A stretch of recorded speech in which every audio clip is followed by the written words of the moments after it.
Every adult carries an invisible wound, not a scar on the skin, but one carved deep into the psyche. Carl Jung called it the child within, the forgotten self that still cries out through our choices, our fears, and the patterns we can't seem to escape.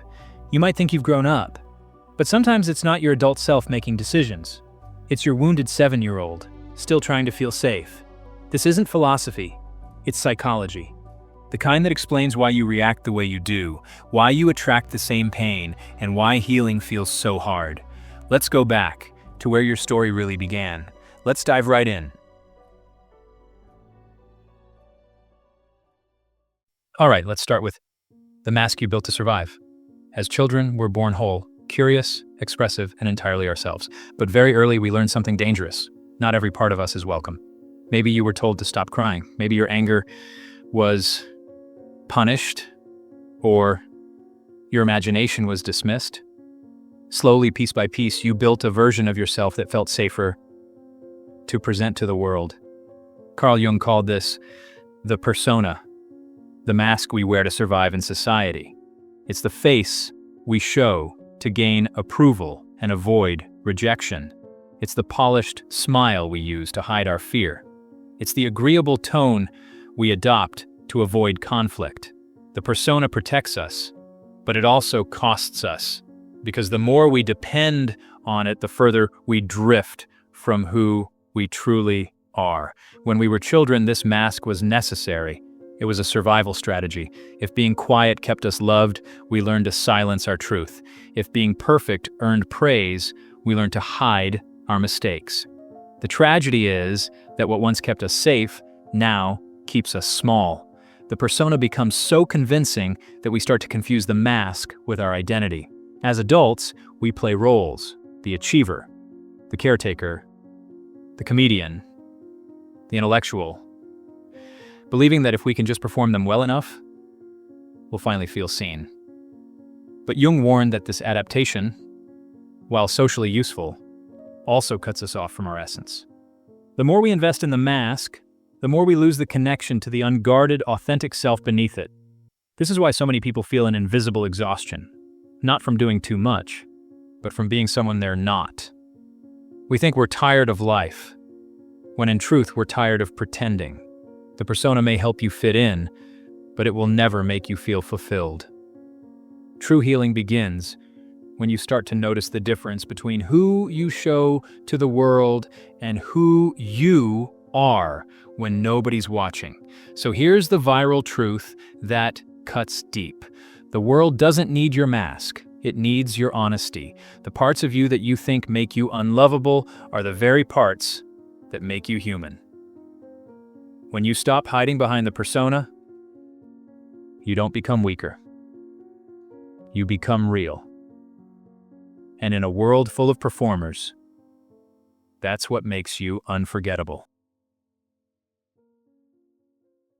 And next up we've got when love felt conditional. Every child starts out believing that love is natural, that it will always be there. But somewhere along the way, many of us learned a painful truth. Love often comes with conditions. Be quiet. Be good. Don't make a scene. Stop crying. Each of these words shapes the way we begin to see ourselves. Love becomes something to earn, not something we deserve. Carl Jung observed that when a child's need for love collides with the fear of rejection, the psyche splits in two. One part becomes the real self, raw, emotional, honest. The other becomes the approved self, the version that plays by the rules. It's this split that forms one of the deepest childhood wounds, the belief that our authenticity is dangerous. So we start performing. We smile when we want to cry. We help others so they won't leave. We stay quiet when we should speak up. It's not manipulation, it's survival.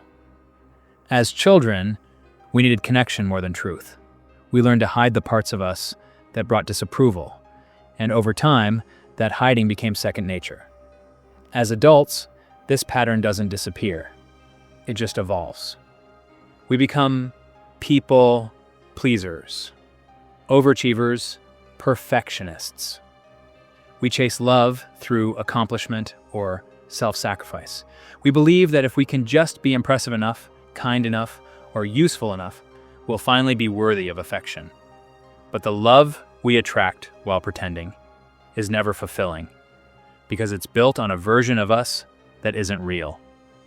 Jung would say, this is the foundation of many complexes, unconscious patterns that control us without our awareness.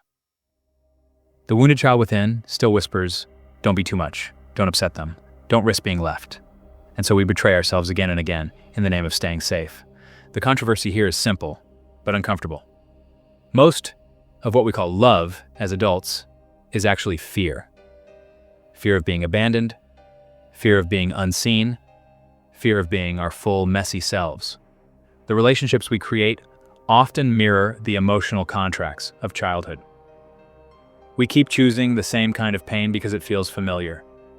But real love, the kind Jung believed leads to wholeness, begins when we stop performing. When we allow ourselves to be imperfect, emotional, even difficult. The moment we risk being authentic is the moment we give others the chance to love us for who we are, not who we pretend to be. You don't have to earn love. You only have to unlearn the belief that you ever did. Because love that must be earned isn't love.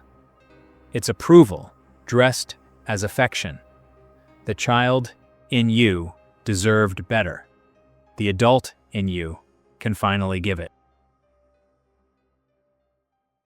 Now, let's move on to the shadow child.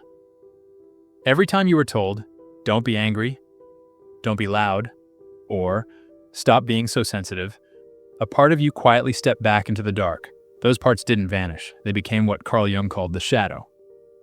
The shadow is the hidden collection of everything we were told not to be. Everything we were shamed for. Everything we learned to suppress to stay loved. As children, we quickly realized that showing our whole selves could be dangerous. So, we disowned the parts that caused rejection. The anger that once protected us became guilt. The curiosity that once made us unique became self-doubt. The sadness that needed comfort became something to hide. But those traits didn't die. They simply went underground, waiting for the day we'd be brave enough to look at them again. Jung wrote, "One does not become enlightened by imagining figures of light, but by making the darkness conscious." He understood that the shadow isn't evil. It's everything we pushed away that still longs to be seen. Every time you lose your temper, overreact, or feel shame for your emotions, it's not a flaw. It's your shadow knocking, asking to be acknowledged. The problem is, most of us spend our lives running from that knock. We project it onto others, labeling them as the angry one, the selfish one, the arrogant one, never realizing that we're seeing our own reflection. What we reject in others often mirrors what we can't accept in ourselves. That's why triggers are such powerful teachers. They show us where we're still divided inside. Here's where the controversy lies. The shadow isn't something to destroy or fix. It's something to integrate. Modern self-help often preaches positivity and light, but Jung would say that's spiritual bypassing. You can't become whole by pretending half of you doesn't exist. Suppressing the darkness only gives it more power over your life. The truth is, your anger carries your boundaries. Your sadness carries your empathy. Your jealousy points to your buried desires. The very emotions you're afraid to feel are the ones that contain your strength. When you make peace with your shadow, you stop living in constant battle with yourself. Every time you face the darkness within you, you reclaim a piece of your power. Healing isn't about chasing the light. It's about bringing the light into the places you've avoided the most. The child who was forced to hide their emotions doesn't need to be silenced anymore. They need to be heard, understood, and finally loved back into the light. And fourthly, we've got projection, the mirror you can't escape. Carl Jung once said, "Everything that irritates us about others can lead us to an understanding of ourselves." That idea alone is enough to make most people uncomfortable, and because it suggests that the world around us isn't just happening to us, it's reflecting us.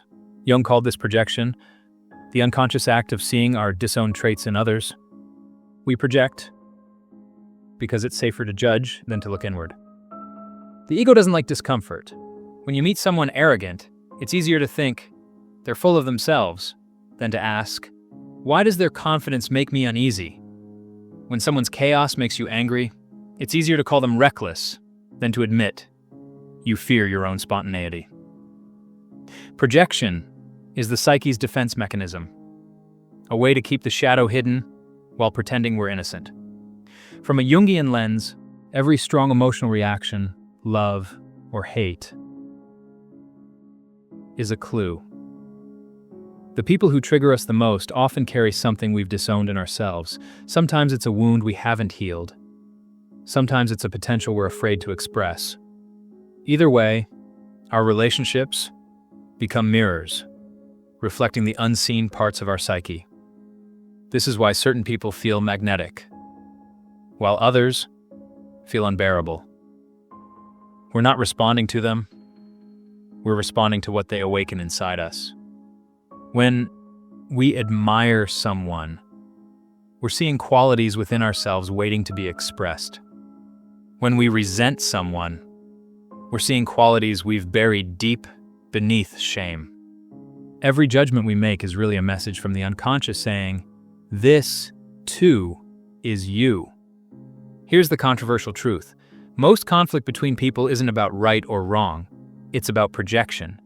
Families, friendships, and even entire societies are built on collective projections, where each side accuses the other of the very things they refuse to see in themselves. Jung warned that until we withdraw our projections, we remain stuck in cycles of blame, never realizing we're fighting with our own reflection. The moment you start to notice your projections is the moment you gain power over them. When someone triggers you, instead of reacting, ask, what is this person showing me about myself? It's not an easy question.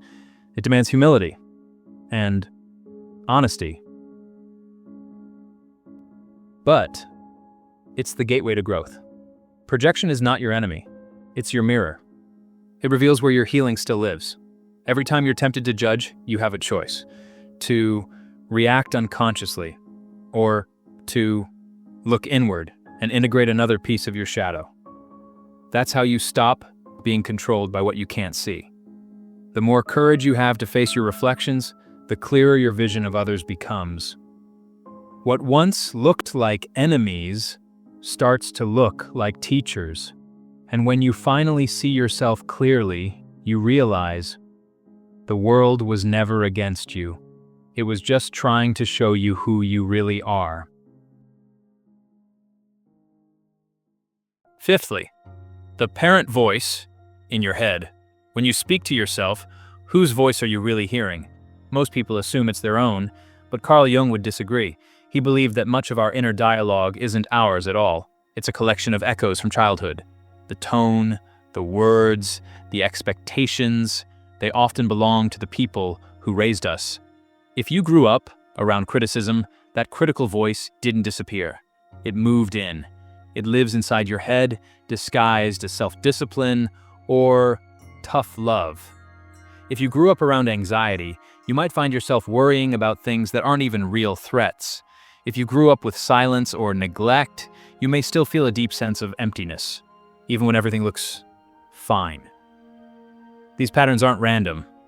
They're the emotional fingerprints of your earliest environment. Jung called this the internalized parent archetype.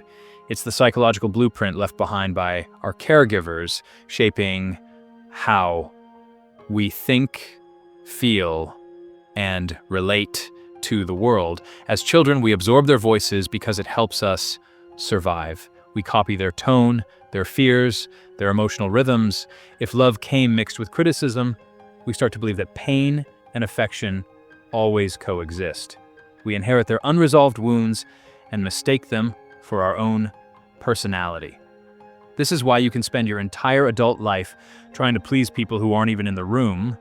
You can win awards, build a career, or find love, yet still feel like it's not enough. Because the voice in your head keeps moving the goalpost. That voice isn't evil, but it's outdated. It was designed to keep a child safe, not to help an adult thrive. Here's where the controversy lies. Most self-help advice tells you to silence the inner critic. Jung would say the opposite. You don't silence it, you understand it. That voice is trying to protect you the only way it knows how. It's afraid you'll be rejected, punished, or abandoned again. The moment you start listening to it with compassion instead of resistance, you begin to rewrite the script. Reparenting yourself doesn't mean erasing the past. It means becoming the adult your younger self always needed. When that harsh voice says, "You're not good enough," you can respond, "You're safe now. You don't have to earn love anymore." Over time, the tone softens. The critic becomes an ally. The inner dialogue that once wounded you starts to guide you toward growth. The truth is, we can't choose the voices that shaped us, but we can choose the ones we live with. Every time you speak to yourself with patience instead of punishment, you're healing generations of silence, fear, and pain. The child in you is still listening. Teach them that love doesn't have to sound like control. Teach them that gentleness can be strength. Teach them that it's finally safe to rest. Sixthly, the Saboteur Complex. You felt it before. That strange pull towards self-destruction right when things start going well. The job offer you procrastinate on, the relationship you push away, the opportunity you quietly sabotage. Carl Jung would say, this isn't weakness. It's the wounded child inside you, still protecting you from a life it doesn't believe it deserves. Deep down, every self-sabotaging act is an act of self-preservation. When chaos was normal in childhood, peace feels suspicious. When love once came with pain, comfort feels like a setup. The nervous system learns that safety is unpredictable, and anything too good must be temporary. So, unconsciously, you recreate the only world you understand. One filled with struggle, tension, and control. Jung called this the complex, a cluster of unconscious emotions that hijack our behavior. The Saboteur Complex is one of the most powerful. It lives in the gap between what you say you want and what you secretly believe you deserve. You can visualize success, repeat affirmations, work harder than ever. But if a part of you still identifies with the wound, that part will pull the brakes every time. This is why people relapse after progress, ghost partners who treat them kindly, or quit right before a breakthrough. The inner child whispers, "If I fail first, it won't hurt as much when it ends." It's tragic, but logical. A child's way of staying in control of disappointment. To that part of you, peace feels dangerous because it means letting go of hypervigilance. Here's the controversial truth. Not all sabotage is bad. Sometimes it's your psyche's alarm system warning you that an unhealed part of you isn't ready for what you're chasing. Jung believed that until the unconscious becomes conscious, it will direct your life and you'll call it fate. The goal isn't to overpower the saboteur, it's to understand it. Ask yourself, what is this behavior protecting me from? The answer is rarely laziness or fear of success. More often, it's fear of vulnerability, fear of being seen, fear that if you actually achieve peace, you'll have nothing left to fix. And without pain, who are you? Healing begins when you realize the saboteur isn't trying to destroy you. It's trying to keep you safe using outdated rules. You don't fight it. You thank it. You tell it. You did your job. You kept me alive. But I'm not that helpless child anymore. That's the moment the pattern starts to lose its grip. Self-sabotage isn't a sign that you're broken. It's proof that you're ready to evolve. The same instinct that once kept you small can now help you grow if you meet it with awareness instead of shame. When you stop fearing your own progress, you stop confusing safety with suffering. And that's when the wound begins to heal, and not through force, but through understanding. Seventhly, the repetition of pain.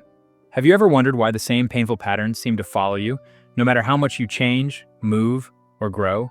Different faces, different places, but somehow the same ending.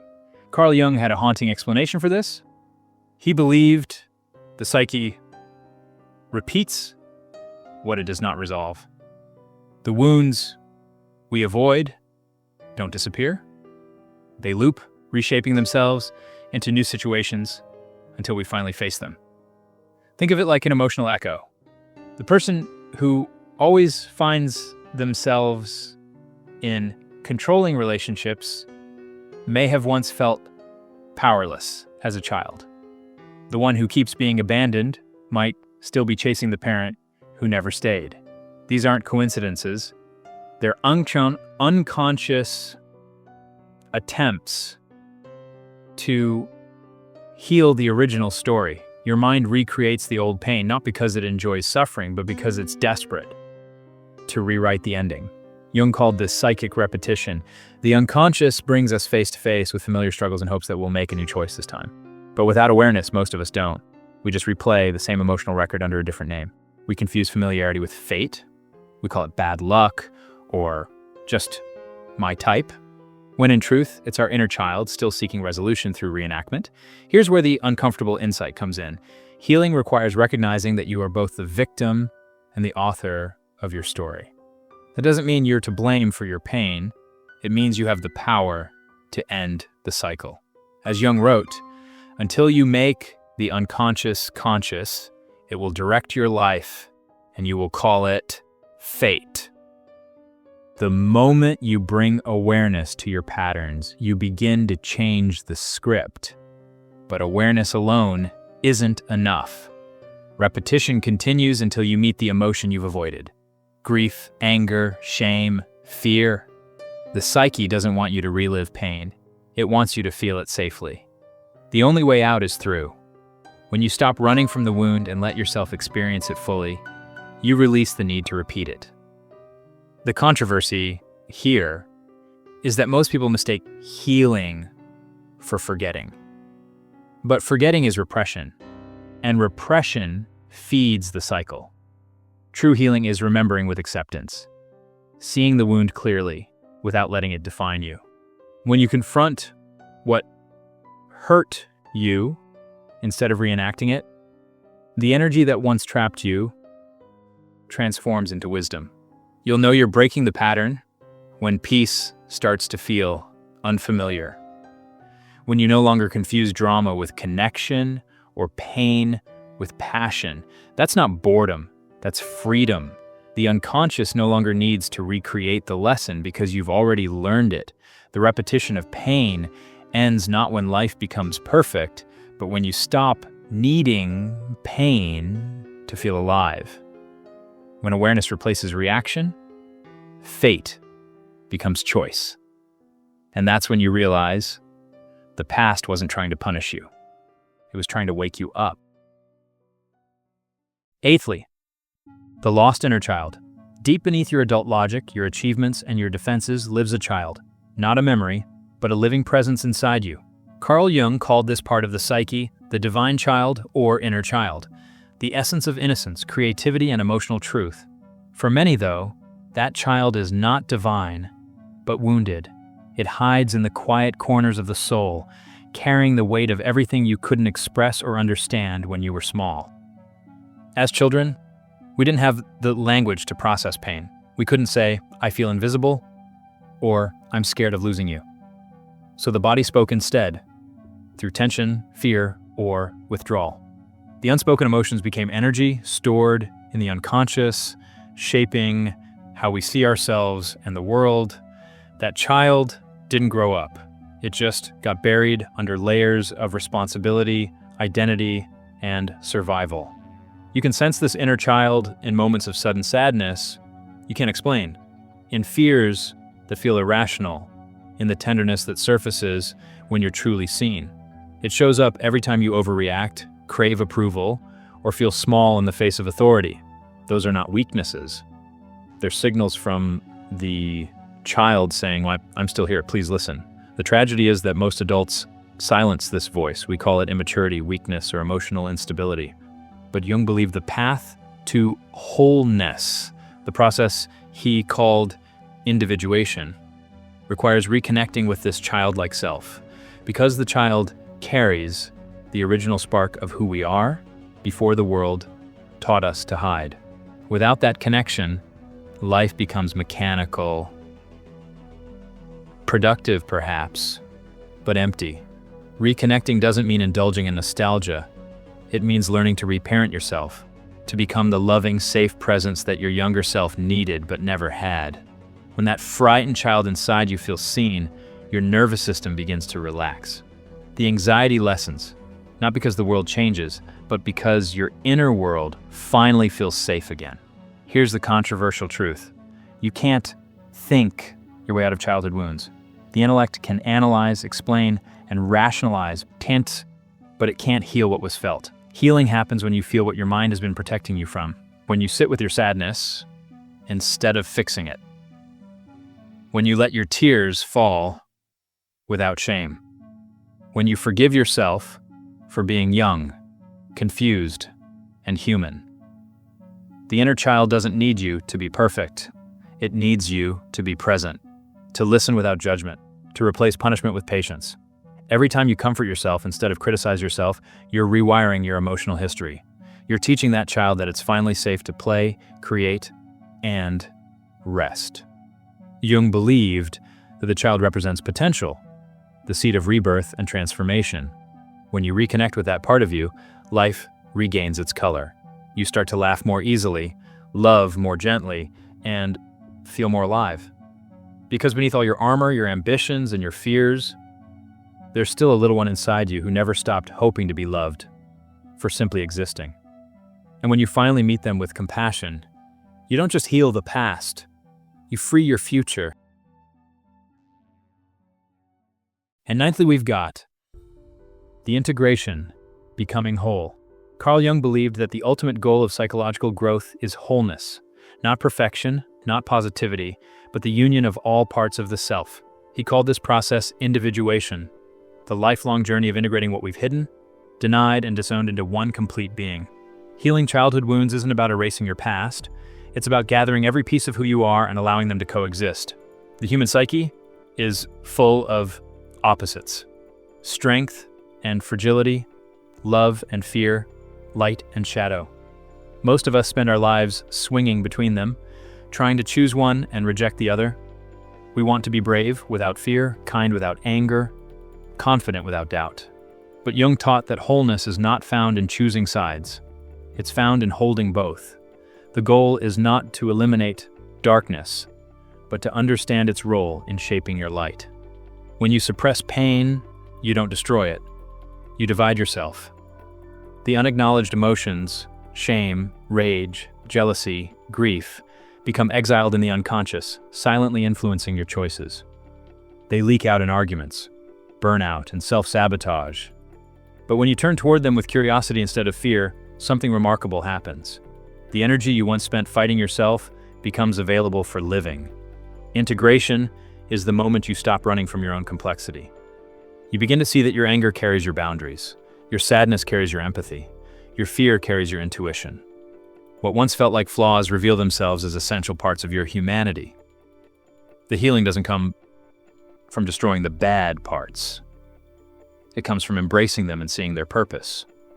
Here's where Jung's philosophy challenges modern self-help. Growth isn't about becoming better. It's about becoming truer. The chase for positivity often fragments the self even more, because it teaches us to reject what's uncomfortable. But real transformation happens when you can sit in your darkness without shame, and your light without arrogance. When you can hold your contradictions with compassion. Integration is not an instant awakening, it's a slow reconciliation. It's saying to the wounded child, the critical parent voice, the shadow, and the mask. You all belong here. It's allowing every voice inside you to be heard, not to rule, but to be understood. As those parts find harmony, the constant inner conflict begins to quiet. And that's when peace stops being a temporary feeling and becomes a state of being. Wholeness feels like alignment, when your thoughts, feelings, and actions finally move in the same direction. You stop fighting yourself to earn love or prove worth. You start acting from authenticity instead of defense. Jung once said, "I'd rather be whole than good." Because goodness can be a performance, but wholeness is freedom. It's what happens when you stop dividing your heart into acceptable and unacceptable parts, when you stop seeking approval and start seeking truth. The integration of the self doesn't make life easier, it makes it real.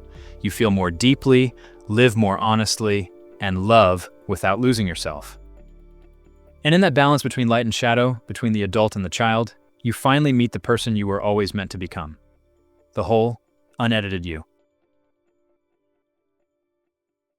Last but not least, when the real you emerges, the payoff. When the masks fall, when the shadows are met, when the inner child feels safe, something extraordinary happens. You don't become someone new, you simply remember who you've always been. Carl Jung believed that the journey through our wounds leads not to transformation into a different person, but to revelation. The unveiling of the self, the center of our consciousness and unconscious, the true core beneath every identity we've ever worn. For most of our lives, we confuse survival with selfhood. We build our personalities out of defenses, the achiever, the caretaker, the rebel, the perfectionist, and mistake those roles for who we are. But they were never you. They were the armor you built to protect the essence of you. And once healing begins, once the child within feels seen and the shadow is no longer feared, that armor starts to loosen. The real you doesn't need to prove anything. It doesn't need constant validation or control. It moves with quiet confidence, rooted in self-awareness. This version of you can hold pain without collapsing, love without losing itself, and succeed without self-betrayal. It doesn't chase peace. It is peace, because nothing within you is at war anymore. This is what Jung meant when he said, "The privilege of a lifetime is to become who you truly are." He understood that authenticity isn't an act of expression. It's an act of integration. You stop performing and start being.